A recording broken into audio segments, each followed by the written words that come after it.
নমস্কার, আমি সব্যসাচী। আজ আপনাদেরকে শোনাবো এমন এক ভয়ঙ্কর গল্প সোনারপুরের পরিত্যক্ত বাড়ি নিয়ে। এই বাড়ির চারপাশে দিনের বেলা হয়তো সবকিছু স্বাভাবিক মনে হবে, কিন্তু রাত নামলেই এখানে ঘটে যায় এমন কিছু যা যুক্তি দিয়ে বোঝানো সম্ভব না। বাড়িটি বহু বছর ধরে পরিত্যক্ত।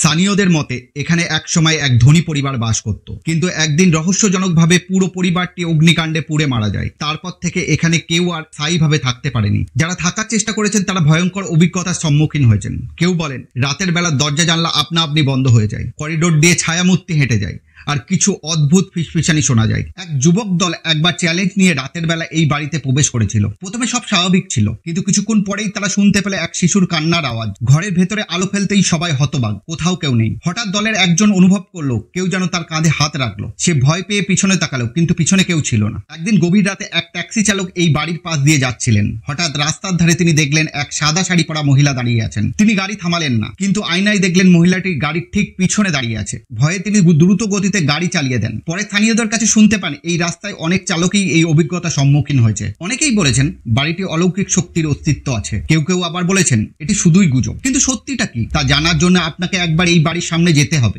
রাতের বেলা। আপনি কি কখনো সোনারপুরের এই বাড়ির সামনে গিয়েছেন? কোনো অদ্ভুত কিছু অনুভব করেছেন? আমি সব্যসাচী আবার ফিরবো নতুন এক ভয়ঙ্কর গল্প নিয়ে। ভয়ের জন্য প্রস্তুত?